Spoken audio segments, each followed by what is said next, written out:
Good morning and welcome to another episode of Beyond Bitcoin. My co-host and our friend, Derek, is again dealing with some personal challenges, so I'm going to fill in for him. We miss him dearly. He's really the brain and the lights behind Beyond Bitcoin. But we do have a special guest, and I'd like to spend some time in welcoming Jiahao Sun, who is founder and CEO of Flock.io.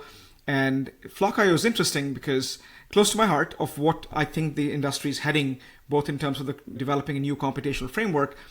Flock.io is a decentralized platform that combines blockchain technology with AI, which, as you can tell, the last few years, AI has dominated the space. And if I can say that, how it's eaten blockchain's lunch. But you're in this intersection of both these technology frameworks, trying to make that work. And the idea behind what you're building, if I'm not mistaken, is you're creating a secure environment for training, fine-tuning, inferring AI models. And it's really aiming to address the data privacy and ownership challenges, which is perfectly aligned with the Web3 ethos. So Jiahao, welcome to Beyond Bitcoin. Super excited to learn from you, your vision. But tell us a little bit of your journey, how you got into this mess, if I can use that term, because we all have a story of how we got into Bitcoin and how we got into Web3 and how this the technology and the community sucked us in. Tell me your journey. Let the audience know how you got to this point, and then we'll talk a little bit more about your vision of Flock.io. Sure. Hey, Nitin. Yeah, thanks for having me on this show. Yeah, my name is Jiahao. For my past career, actually, a large part of my career was in traditional bank. I was global head of AI there, focusing on the application and research, especially on fintech technology. Like you can describe it as a like decent, proper job that I had before, and then yes, transiting into Web3 sounds like a big DJ move. It is like too many people. I got into blockchain or maybe Bitcoin in the early days, of course, as a holder, but never really thought I should put my career into this because, of course, like everyone at that time thought it's just a scammy world of many ICOs stuff, right? Yeah. So I never really wanted to put my career in, but then it was at the intersection time of around 2021, 2020, where in my research, actually back in the industry days, in my research, I figured out that data silo issue that's existing in traditional industries, especially in finance, where I am very familiar with, and also in healthcare, where my family background is. That makes me think, oh, actually, there's a lots of things that's actually blocking the modern, or say the traditional AI models to get deployed across different entities because of the regulations, because of the concerns of the data leakages. They just don't want to share or collaborate. But AI models are only great or only good when they have enough data, right? Otherwise, it's going to be biased. So that's where I started thinking about possible ways to solve it. And then federated learning was a term at that time becoming so popular. And then also, when it comes to blockchain, now we can think about how to make it permissionless, because traditional federated learning, yes, it has been there for quite some time. Like 2017, Google has already published the first federated learning paper, right? But then always, if you rely everything on a central node, doing centralized governance on the federal learning, then it's still not the open way for people to join. Sure. And hop on, hop off for training. It's still that need to believe Google, which not everybody do. So I'm trying to think whether there's a way that we don't have to have this central node always in the middle. So yeah, that's where I think of this intersection, and that's actually where Flock as a name come from. Federated learning blockchain, Flock. Ah, that's interesting, because I thought it's Flock, is everybody flocking to your platform. It is, yes. That could be true as well. And I really admire how you said I had a proper, decent job, which means that you still see that as a proper decent, though I think that the Web3 founders, me included, it's a Herculean task. You're trying to solve so many things and so many challenges. So welcome to that world, Jiahao. So let me double click on a few things that you mentioned. So Flock.io utilizes a decentralized approach to AI training and through federated learning. And in my IBM days, I spent a lot of time in federated learning only because you had this distributed networks and distributed data for enterprise perspective. And the concept of federated learning was born because the velocity and veracity of data became a challenge for AI models to be trained. So how do you see this model challenging the traditional centralized AI models, especially in terms of data privacy and efficiency? Because the Web3 ethos is all about data ownership. At the end of the day, I want to monetize my data. And we'll get to the point where you're building an incentivization and tokenomic structure to promote that. But at technical level, lessons learned, again, there were some projects to my knowledge. Jiahao was Fetch AI, GRT, which is Graph Token, which aiming to curate the queries or aim to curate the models. Didn't exactly go as an Ocean protocol. They merged eventually to have a better proposition. ASI, Yeah. So tell us more about what's your thinking in that realm. How do you solve lessons learned from those projects, which eventually combined from that perspective, but also how are you different? How are you viewing this world differently from that point of view? Yeah, I think especially when we think about, actually it links back to the conversation I had before, right, about I thought it wasn't a good time for me to get into the Web3 career because at that time I didn't really see a technology that can actually link my background with blockchain. But then it was a time like 2022-ish where the technology actually is getting there. That's not just the narrative that you put in AI and crypto together. Especially, I do have respect for all this crypto AI pioneers guys and bankers, so we know each other. Just of course, at that time when they had this narrative, I don't think the technology is ready yet. But then now we do see a very interesting like a one take all infrastructure. For example, before when you do federated learning, if you are doing a time series data or if you're doing a regression model, it's actually two different things, right? You need to early version of Flock as well. Like people need to choose what type of model you're using, and then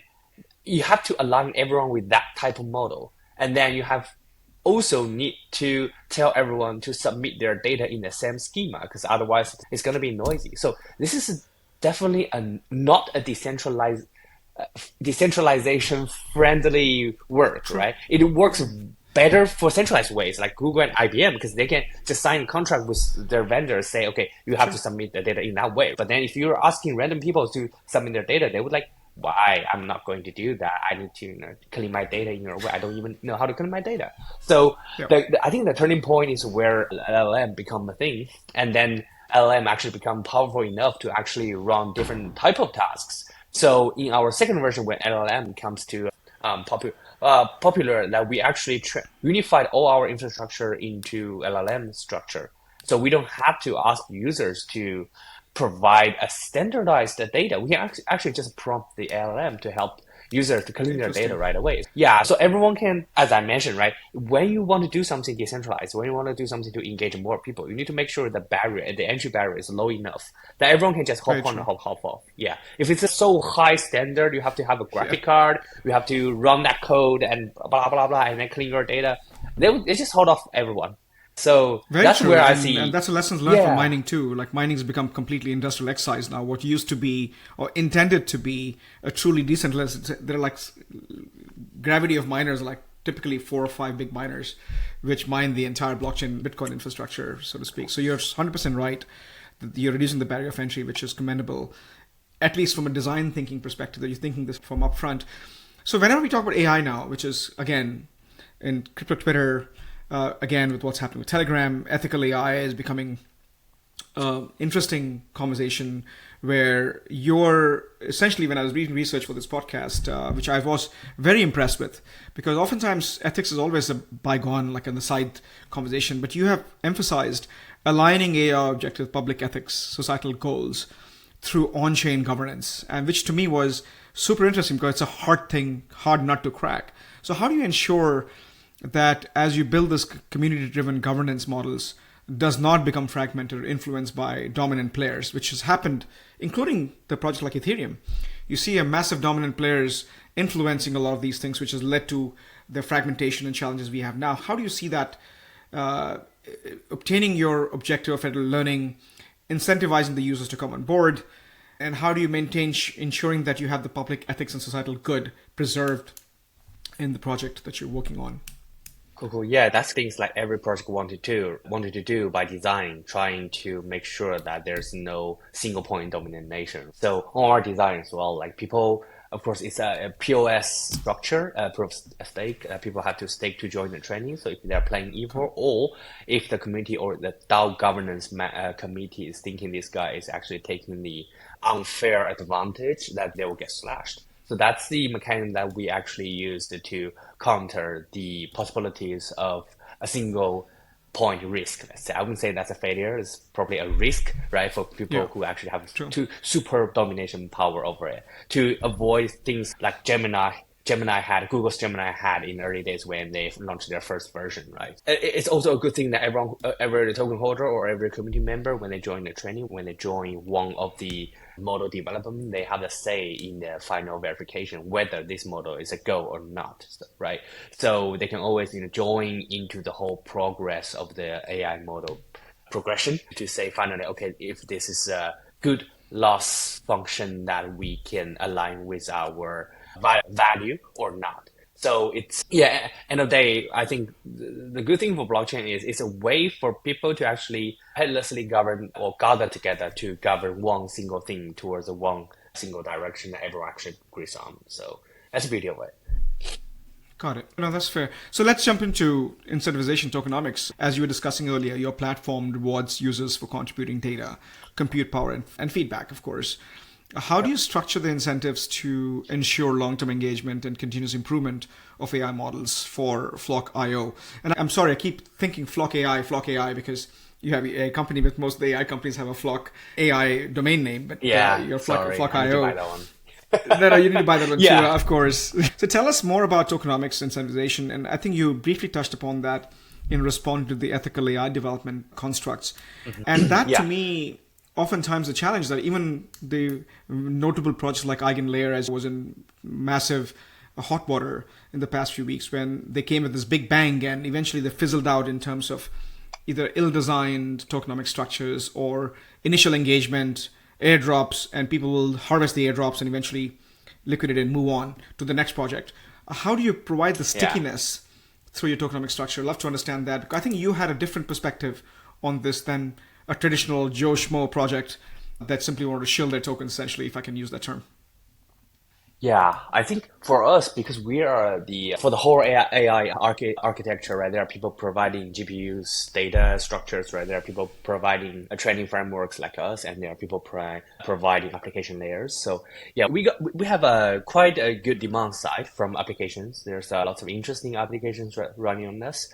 So that's where I think we make things different from traditional AI companies. Once you develop or deploy a model, you just send it off. But for us, it's because everyone's contribution or every community member's contribution is logged on chain, so you can see clearly how much contribution they had to one single model, and that's actually even easier process by federated learning, because by federated learning, how the model was aggregated, it was actually aggregated by how many transactions that you are happening with your data or with your local model to the final model.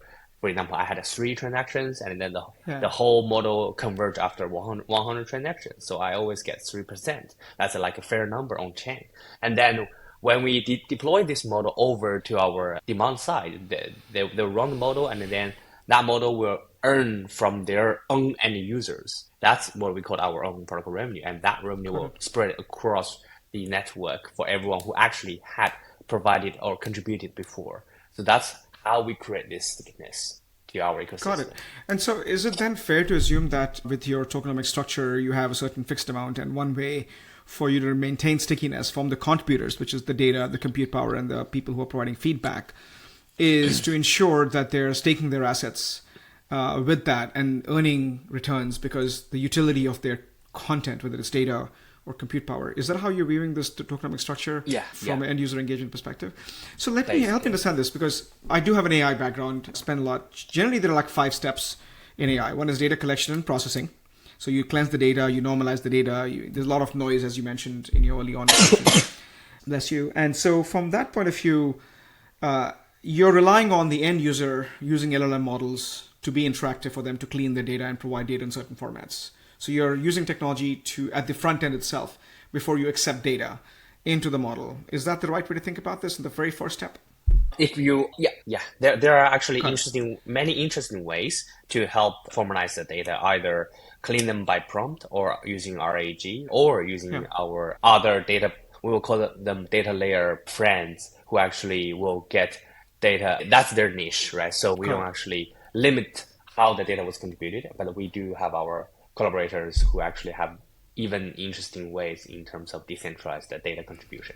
right? But And then that's you have the not our model niche. architecture selection afterwards, which is like a GAN or autoregression Yes. models or VAEs. And these are very specific, and that's the data science element of it to say, hey, I want to use this model because this model does better, whether it's going after deep learning or going after regularization or regression analysis. Then you have model Yeah. training where you train the model using backpropagation or regularization or gradient descent, for example. Then you have evaluation, testing, deployment, and refining because there's a variance that happens in these models and they decay. So you have to constantly update Yeah. the stuff. So it's a whole life cycle. As It's I a whole can, life cycle, but the beauty of machine learning is you only just need to look at the loss function, right? So it's complex for the whole process, but then to govern the progression of your model, you can just look into one number, and interesting. that's your loss function number. Yeah, so it can make things much easier. Yeah, so where I'm going with this is the real world application, right? And you Hmm. also, I think, commendable as you've thought through this before, is looking into wide range of AI applications from DeFi credit analysis, which is non-existent in that world. There's no credit in DeFi, and hence there's no credit analysis, which I think is a big missing piece for success of DeFi itself. Or privacy preserving healthcare, which is what you mentioned in your preamble to this. Can you share Yeah. some specific success stories or emerging use cases that demonstrate the platform's potential in Oh, different yeah. industries? Our Healthcare is audience can, definitely and one. that to me is even, how do you know, is it up to the user to figure out the model training piece, or does the platform help the user to say, hey, I want to create analysis, do I use a Bayesian network or do I use, because that provides you with Oh, classification yes. system? It's actually How do you determine that? Yeah, we actually have arena for every each of that tasks, and then it's just like a Kaggle or Hugging Face, right? So Ah, okay. we now have 400 engineers on our platform. They're just eagerly looking for all the new tasks, and then they'll just join because there are incentives. Yes, so it's just Yeah, like an cool. incentive version of Kaggle, right? So everyone can get something back if they are contributing. So they will think of. It's also the beauty of blockchain or Web3. Of course. There's the community actually putting their power in. So they will propose, okay, this one is better with the Llama 3, 8 billion, or that one's better with a new version of Mixtro. So we don't decide it, but we let the community decide it. And then the community will, the contributors will compete their algorithms together, and then eventually the winner will take it. That's generally how our mechanism works. That is brilliant, man. I think so. Two things. I think you are building a platform which I've written on this topic extensively, Jiahao, where the notion of Web3 ethos, right, which is a creator-led economy, where today, and I think if you look at the Gitcoin, had that attempt to say you're a developer, you can freelance your work, bid for projects, Gitcoin, convert them into cash, and use the money for paying for things, for example. You're addressing that model where I can not only monetize, I can bring my skills to the table, whether I'm a data creator or I'm a model creator or I'm figuring out a mechanism for in the arena to match the best data with the best model. I think that's Yeah. really empowering your end users to do a lot more than you would do in a typical, as you rightly put it, a decent normal job people do in the AI Yeah. world. So I think Yeah. that's quite brilliant. Before we go to, again, as we wrap things up, love to understand how do you, one thing about, as you also touched upon early on, is data quality, because there's variance, there's decay, there is biases that set in. And because of the incentive economic system where you're incentivizing people to create data, what's preventing me from creating synthetic data and publishing it out there? How do Right, you right, right. tackle that? Because there's a lot of AI can eat AI, Yeah. because suddenly now I can do all Yeah. kinds of stuff. Yeah. I can create all this data and publish it there and get paid for something which is ingenuous, for example. So I'd love to understand that. How do you tackle that? Yeah, so in terms of synthetic data or fake data, let's say, just call it. So there's Yeah. two different directions of synthetic data, right? One is actually real data, but actually it gives them a normal distribution to make it look like a different data to get double rewards, maybe Yeah. duplication rewards, right? So they are actually following the right way. And then there's another way is pointless data. So it's like totally random data. They just put it Yeah. in trying to get tackle some or hack some rewards. So for two of this type of synthetic data is still also will be caught by loss function. So basically, if it's a STEM data, yes, you will get rewards for the first time when you submit them. But then for the second time, it's the same data. You don't get any. You did not provide any gradient to the model that you are Got it. creating. So it didn't actually get that momentum. So you don't get the rewards. And for the bad data, that's even worse. So you are actually decreasing the loss function. So you're actually decreasing the rewards function. Basically. So you'll get slashed. You'll get the whole community to actually vote you down. That's our way, actually, in a systematic way to prevent people to using synthetic data to dump the whole system, and then, or they Yeah. just put random data to poisonous the whole system. That's brilliant, Joe. I think you've thought through everything in this case. So as we wrap things up, I could talk to you for hours. But we want to Yeah, make sure the message I is can tell. effective. The challenges and future vision, right? You are a visionary. You are a founder. So you're thinking 5 steps ahead of where you want to go. Your directional elements of this. What are, in your opinion, the biggest challenges, technical and societal, both, that Flock.io faces in the mission to democratize, which I think you are democratizing AI development. You are letting talent and data providers come in and provide you a smorgasbord of services. So I can think of AI as a service essentially, which let people do. How do you envision overcoming these challenges in a few years? Because I think there are fundamental elements of access to compute. I've been working with some of the other startups ecosystem in financial DeFi world where we just got accepted into an NVIDIA program to have access to GPUs, which is hard, expensive. How do you figure out that the access to technology, bandwidth is a challenge? And I was working with another project on the Connect, which is what's happening with MPLS to the dark fibers of the world and this massive data that needs to be shepherded back and forth. Obviously, the existing internet doesn't really convert it. The normal internet doesn't convert it. You need hyperscalers to provide. So these are technical challenges. But at the same time, you're allowing anybody from any part of the world, if you have the skills, to come on board and start working on it. How do you bridge those two gaps, if that makes sense? What's your long-term vision, Jiahao, in the sense that you obviously left your normal and decent job, as you rightly put it? I'm going to pick on that. But what is your vision? Like, you obviously gave all that up to build a better world. What is your thinking around that world, as AI is still in its infancy, in my opinion, and you're in the cusp of that infancy and capitalizing on the talent? How do you see it? How do you see this world? I think I can quote the famous Chris Dixon's book, actually, Read Right On. So I think in Yeah. the early days, the AI development in the days are just like a read stage where people just taking advantage of those early days or AI models, but nobody, not the community, can do anything for the AI. I'm just passively receiving all the recommendation system adds to my system, and I can't do anything. And then the world goes to the right stage, just like Hugging Face nowadays. People can contribute to the community, or GitHub, right? People can contribute, build to the community. People can contribute to the platform, and they can host their models. But still, that model, once you host it up, it's just there. It's open source and it's there. You don't actually get it back. Everyone can just Yeah. reuse it. There's no way that you still have your long-term relationship with your model once it's published. So I think the third stage is where Flock trying to engage, is the own stage where everyone are encouraged to join and train model together, and then to provide their intelligence to the Yeah. model creation, and then to host them and still own them. So in the long run, the model that actually runs very well, they can get long-term values by being applied into different applications, into different scenarios, healthcare, finance. They can still get their rewards back. So that's where I think Flock is trying Got to it. tackle in the long run. Yeah. That's brilliant, Joe. And I think I suggest that we should probably do a refresher of this podcast in, I would say, about 6 to 8 months or a year to say where you are, so we can track you and let the audience. So tell us, our audience, how do we get in touch with you? How do we learn, besides the obvious, the flock.io as your primary source of information? How else do they get in touch with you? And I'm hoping you're at Token 2049, because I'd love to catch and say hi. Yes, I'll be there. That'd be Yeah, thank you. fantastic. Sure. Yeah. And we actually opened our open domain decentralized training platform already, so everyone can actually join. So if you're like skilled machine learning engineers, feel free to join trend.flock.io as a trainer. And also, even if you're just want to experience the decentralized AI world, you can you can join as a validator. That doesn't require you to have any powerful hardwares. You can still join and then do the validation work for those people who actually create models. And even you can be a delegator. So without any of pre-knowledge about AI, you can just stake in for other people to make their work better for the better world. Right? That's Yeah. brilliant, Joe. I will sign up for sure. So looking Thank forward to you. it. And thank you again for coming to Beyond Bitcoin.